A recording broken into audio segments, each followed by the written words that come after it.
아침 우리에게 주신 하나님의 말씀은 사도행전 2장 22절에서 28절까지의 말씀입니다. 이스라엘 사람들아, 이 말을 들으라. 너희도 아는 바와 같이 하나님께서 나사렛 예수로 큰 권능과 기사와 표적을 너희 가운데서 베푸사 너희 앞에서 그를 증언하셨느니라.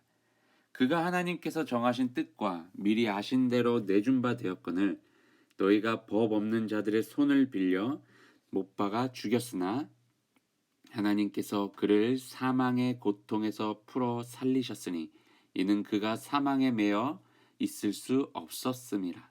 다윗이 그를 가리켜 이르되 내가 항상 내 앞에 계신 줄을 배웠으며 나로 요동하지 않게 하기 위하여 그가 내 우편에 계시도다. 그러므로 내 마음이 기뻐하였고 내 혀도 즐거워하였으며 육체도 희망에 거하리니 이는 내 영혼을 음부에 버리지 아니하시며 주의 거룩한 자로 썩음을 당하지 않게 하실 것임이로다.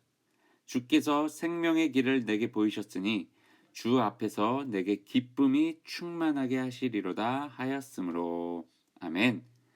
오늘 아침을 허락하신 하나님께 감사와 찬양 올려드립니다. 베드로의 설교는 오늘 본문에서도 이어집니다. 다윗이 시편에서 한 고백의 내용을 베드로는 인용을 합니다. 예수님께서 직접 이 땅 가운데 오셔서 복음을 전하셨습니다. 그리고 결국 십자가에서의 죽으심과 부활, 승천하심으로 인해 하나님께서 계획하셨던 그 놀라운 계획이 모두 다 이루어졌습니다. 그 이야기를 짧게 설명을 하고 있죠. 그리고 나서 다윗의 고백을 이야기를 하는데 다윗의 고백은 이렇습니다. 하나님께서는 항상 내 곁에 계시니 내가 그 어떠한 것에도 흔들리지 않습니다. 내 속에는 기쁨과 감사가 넘쳐납니다. 주님께서는 나를 절대로 음부에 버리지 않을 것입니다. 주님께서는 나를 생명의 길에 두셨고 주님의 얼굴은 온 사방에 햇빛 같은 기쁨으로 빛납니다. 라는 고백입니다. 베드로는 다윗의 고백을 통해서 예수님을 믿는다는 것이 얼마나 값진 삶인지를 알려주고 있습니다. 예수님을 믿는 삶을 감사와 찬양이 넘치는 삶이라고, 주님께서 항상 나와 함께 하시기에 그 어떠한 죄악의 유혹과 공격에서도 흔들리지 않을 수 있는 삶이라고, 또 하나님은 나를 자녀로 삼아 주셨기에 절대로 나를 버리지 않으실 것이라는 것이죠. 늘 나를 생명의 자리에 놓아주시고 하나님께서는 나로 인해 기쁨을 누리신다는 것입니다. 여러분, 이 베드로의 설교에서 언급한 다윗의 고백처럼 우리의 삶도 하나님으로 인해서 우린 지금 감사와 찬양이 넘치고 계십니까? 그 어떤 죄로부터 자유함을 갖고 살아가고 계십니까?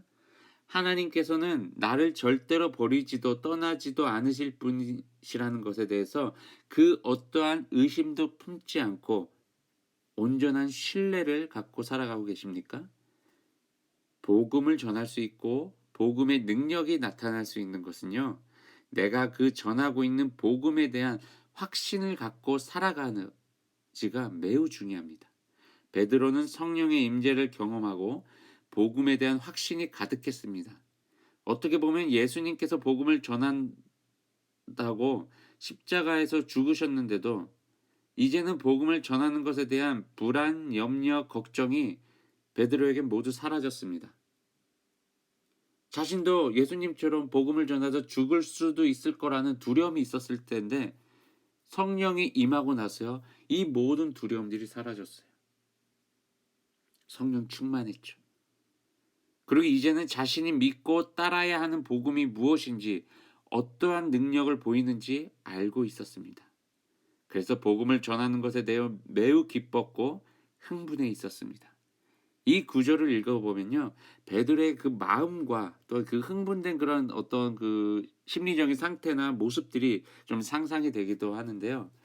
여러분, 복음을 전하는 것이요, 우리의 사명이지만 그 전에 제발 우리 모두가 복음으로 살아가 봅시다. 복음의 능력이 나타나지 못하는 것은요, 복음을 전하는 통로가 깨끗하지 않기에 그 능력이 온전히 전달되지 못하는 것입니다. 오늘도 저와 여러분이 복음을 전하는 사명으로 내가 복음 앞에 온전히 서게 되길, 먼저 그 복음으로 우리들의 삶을 온전히 살아내길 주님의 이름으로 축원합니다. 샬롬.